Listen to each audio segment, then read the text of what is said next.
ก็175 76นี่เฮาก็เคยได้เรียนการเมืองไปตามแนวทางพรรครัฐแต่เฮายังโสดเนาะเดี๋ยวนี้เฮายังจดจำได้เดี๋ยวนี้หลังจากออกมาค้าขายก็ไปนำแนวทางพรรครัฐอยู่นี่เลยก็เลยก็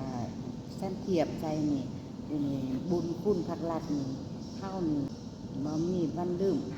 คันอยู่ในประเทศลาวนี่คันเฮาบ่เฮ็ดกสิกรรมบ่เสียสละ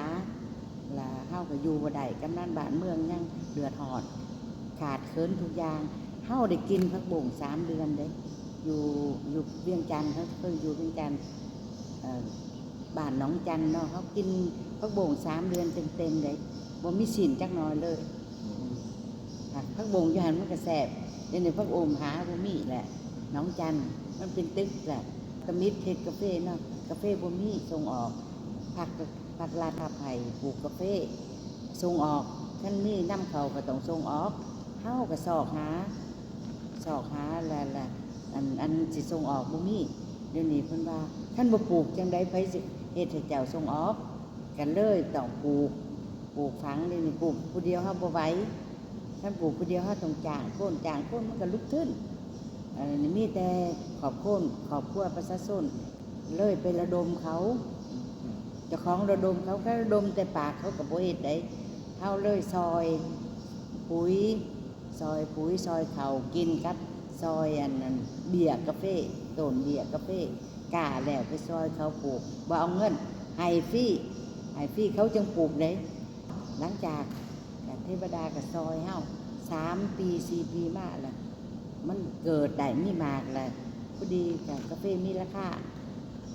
แย่กันไปปลูกวันนี้คู่มือมีกาแฟอาราบิก้านี่หย่อนเฮาได้เป็นระดมเพราะว่าปลูกแล้วเจ้ามีแต่เก็บหมักแดงขายให้เฮาพวกเจ้าบ่ต้องห่วงว่าเก็บปลูกแล้วไปซื้อเพิ่นเขาถามเขาบ่เคยเด้เขาบ่เคยปลูกเดี๋ยวนี้ทุกครอบครัว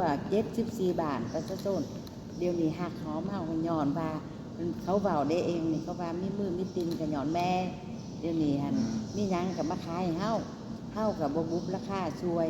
วยจนว่าหมดแห้งพุ่นน่ะซวยเขาแล้วเดี๋ยวนี้หั่นเบื้องเวียดนามก็มาซวยของงานกาแฟเฮาต่อไปนี่กาแฟเฮาก็สะอาดอีกทั้งสะอาดทั้งเฮ็ดดีอีกแล้วราคามันก็พรผันลงน้อยนึงก็ได้ต่อไปปี26ต่อไปซะเขาฝากของบริษัทเข้าไปเขาเฮ็ดกาแฟไปสิแข่งกาแฟไปฮอดอเมริกาบ่เขาเอาไปฮอดอเมริกาเด้เฮาได้ที่2ได้ในโลกกาแฟลาวเฮาพาให้กาแฟลาวเฮาดังตัวนี้แหละคือสิหลายคนบ่ทันฮู้ดอกมื้อนี้หั่นได้มาสัมภาษณ์เฮาขอเว้าเทื่อสุดท้ายเฮาบ่แม่นว่าสิไปอ้างให้พรรครัฐหยอกย่อเฮาดอกเดี๋ยวนี้เฮาเฮ็ดสำเร็จแล้วเฮาได้ซ้ำนี่ถือว่าบริษัทเฮาก็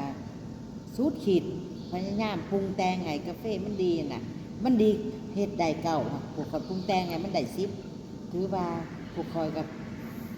อันนั้นพอใจแหละเฮาทุ่มเทนำกาแฟมื้อนี้เฮาสำเร็จได้เฮาได้ที่2เนี่ยเฮาสำเร็จตัวลูกหลานถ้าให้มันไปเฮียนให้มันคุ้นคั่วให้มันพัฒนาเม็ดกาแฟนี่ถือว่าตัวเม็ดเฮาไปแข่งนี่มันลูกหลานเฮาเฮ็ดได้บ่แม่นจ้างคนอื่นมาเฮ็ดได้เฮามีร้านมันคุ้นคั่ว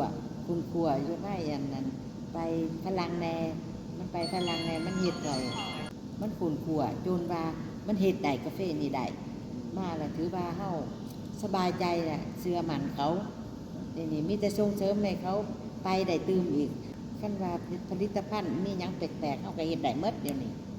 ขอฝากพวกไปทุกท่านต่อไปนี่ต้องเบิ่งแย่งเขาแน่พวกผู้นำแต่เก่าน่ะ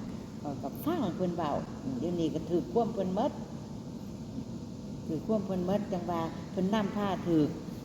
แนวทางเพิ่นมาแบบใดคอยนี่เฮ็ดแต่นมาบ่ผิดเฮากาเว้าแบบนั้นเฮ็ดเนาะ การผลิตเฮาครบวงจรแล้วเด้เฮาเฮ็ดบ่มีหยังล่ะสิไปเฮ็ดให้คนอื่นมาแซงเฮาได้คันข่อยบ่เฮ็ดเบื้องต้นนี่อันนั้นครบวงจรนี่เฮ็ดแบบแน่นเลยนี่อาจสิถึกลมแหละเขามาแซงตอนกลางนี่เฮาลมได้อีนี่ก็เฮ็ดแน่นหมดแล้วบ่มีไผกล้ามาแซงเฮาได้เฮาเฮ็ดใหญ่กว่าใหญ่จนเขาบ่มาแซงได้นี่แหละคันมีหยังอ่อนผู้คอยนี่ให้ภาครัฐเบิ่งซอยเท่านั้นแล้วบ่แม่นให้เพิ่นเสียแรงน้ำเฮาดอกเบิ่งซอยน้อยนึงกับผู้คอยก็ไปได้โลดต่อไปเดี๋ยวนี้ต่อไปกสิกรรมเฮาก็สิได้ดีขึ้นหลายได้บ่มีดีขึ้นธรรมดาวันชาติจะมาแล้วเนาะโดยเฮาก็บ่ซันเฮาก็บ่มีหยังก็ขออวยพรให้ภาครัฐผู้นำกับพนักงานทุกภาคส่วนมีสุขภาพแข็งแรงและนำพาประเทศหรือนำพานักธุรกิจคือเฮากับคือกสิกรรมให้ช่วยเหลือกสิกรรมหลายๆประเทศลาวเฮาต้องรุ่งเรืองขึ้นแหละเฮาก็สิไปเป็นตัวอย่างนำพาให้ประชาชนปลูกตื่มอีกจักหน่อยมีสินค้าหลายอย่างออกมาดอก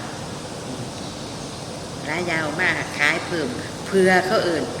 เอาสันเลี้ยงยาวมีประชาชนเดี๋ยวนี้บ่อึดแนวหากินจังนั้นเขารวย